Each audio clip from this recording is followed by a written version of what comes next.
India's capital, New Delhi, on Sunday extended its lockdown as the country's COVID-19 crisis grew, with infections and deaths hitting record highs.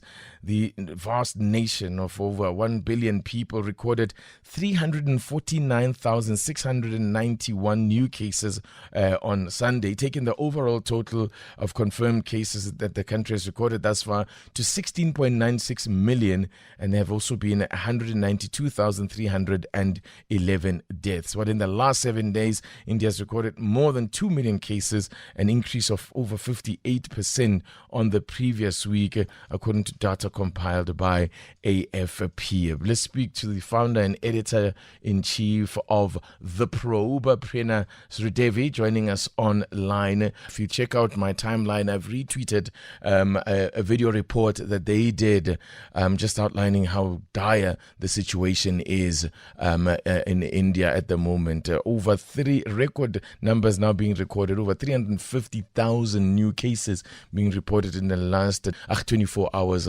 Good morning to you, Prerna, our time, and thank you so much for joining us. Thank you, and happy Freedom Day to you all from India. Oh, much appreciated. Thank you so much for that. Prerna, I have to say, I did see the video that you put together on The Probe, the little report that you put together of what the situation is that's unfolding in New Delhi. It is absolutely extraordinary there. Firstly, let me ask you this. How are authorities, referring to this, in the sense that is it being dealt with or considered as a second wave, or because here in South Africa we are basically in a situation where we are anticipating what would be a third wave? Where are you in terms of the pandemic in the country?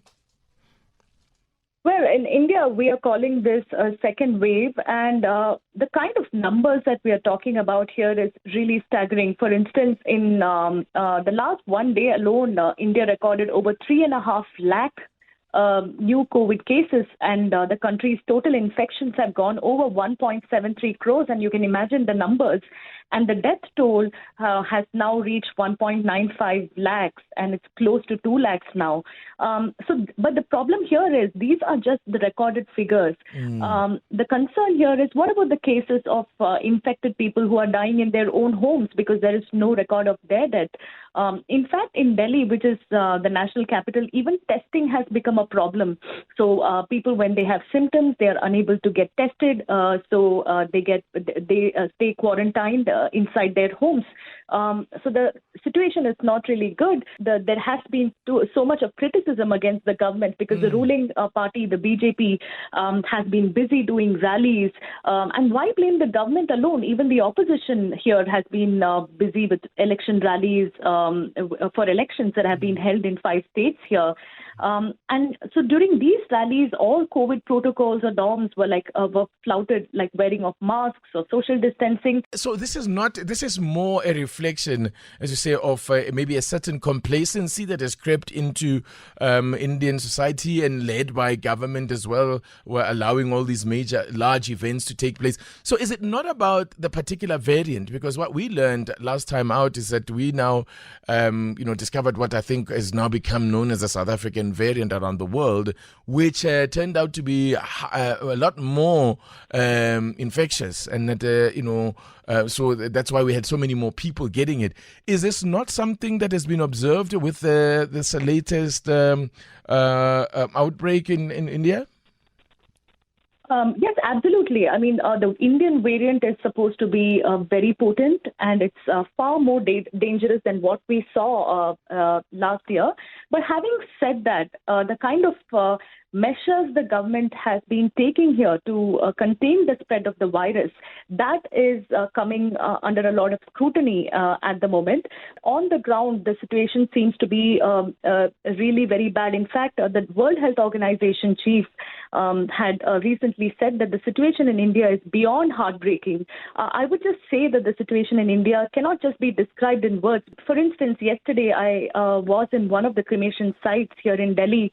At one point, I was in the middle of a cremation site with over 30 COVID bodies being burnt around me, and many more COVID dead bodies literally placed on a queue for their turns to be cremated. This was just in one particular place in Delhi. It was one cremation site. So when we spoke to cremators, and they have been telling us they're completely overwhelmed by the rush of bodies. So in fact, even the people who fetch woods for these cremations, they have been telling us that wood is running out to cremate the dead.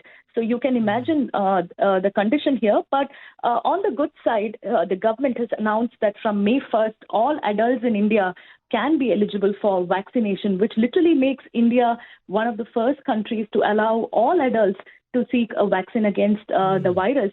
So this will be one of the largest vaccination drives. And to be frank, everything depends on how well this vaccination drive is going to be implemented.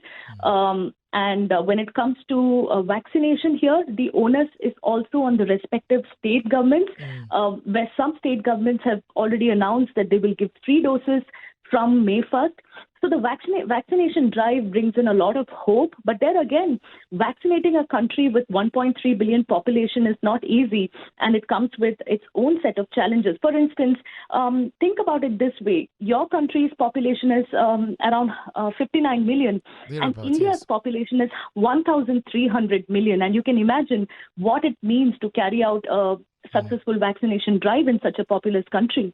India is one of the world's leaders in vaccine production. What vaccine will be rolled out, or which vaccine will be rolled out then across the country? So right now, we have access, Indians have access to Covaxin. We also have access to Covishield.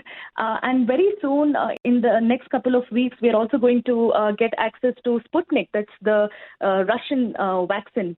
But what is overwhelming here is several countries have come forward to help India. In fact, just yesterday, the Prime Minister spoke to U.S. President Joe Biden, and he thanked him for the support provided by the U.S. to India. In fact, United States has dispatched over 5 tons of oxygen concentrators, and they have promised to help dish out more for India in the coming days. Several countries, including Britain and Germany, they have pledged to send help to India. But the sad part is the Indian government is also under a lot of scrutiny.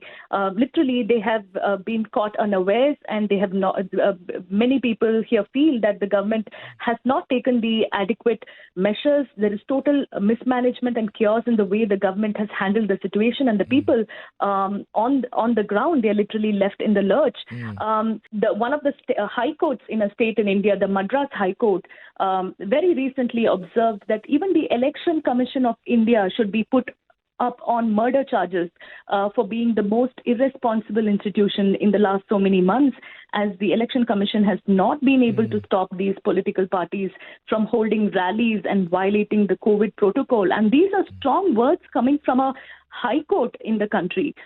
And as far as the lockdown is concerned, is it just confined now to the capital, Delhi? Or, I mean, because one of the things that has been said about lockdowns is that the country cannot afford to have nationwide lockdowns. And that's part of what's made it even more difficult to deal with this latest wave and upsurge.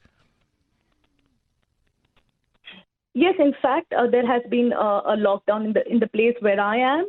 In fact, I am in Noida. There is a partial lockdown. In Delhi, there is a lockdown, and in several other states in the country, they have announced lockdowns. For instance, in Karnataka, they have announced lockdowns. So it depends on each of the state government on how they are wanting to handle the situation. But at the same time, having said that, the government has been very clear that at this point, they cannot afford a complete nationwide lockdown.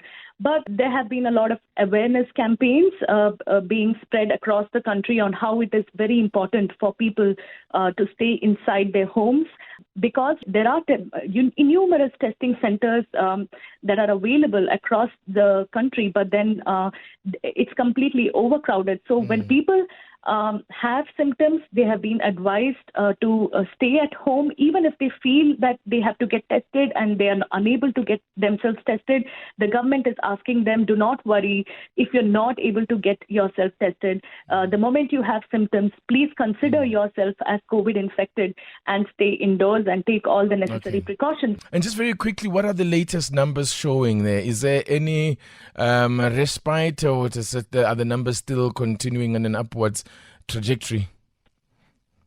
Oh, the numbers have been steadily rising, as I already told you. These are really staggering numbers. For instance, in the last 24 hours alone, India recorded over 3.5 lakh new COVID cases. And these numbers, if you compare it with last week's numbers, they have been steadily rising. In fact, the total infections in the country has crossed over 1.73 crores. The death toll is about to touch 2 lakhs, and that's really huge. That's like 200,000. And so again, the question here is, when it comes to the death figures, there is still a lot of criticism against the government for misreporting or perhaps underreporting these numbers, because on the ground situation is completely different. For instance, one of the days when we went to a particular site in Delhi, we found that there were 80 deaths in that cremation ground alone. But when you see the figures of the government for Delhi, it seemed pretty low for that particular day. So if you see the on-ground situation, there are a lot of dead bodies that are coming to graveyards, that are being sent to cremation sites, and these are all deaths due to COVID, and most of them have not been recorded by the government of India. Or the state government. Thank you so much for that in-depth update and all the insights. I really appreciate it. Prema, we wish you well. Please be safe, and hopefully things start to turn around soon. Thank you. Thanks a lot. That is the founder and editor-in-chief of The Probe.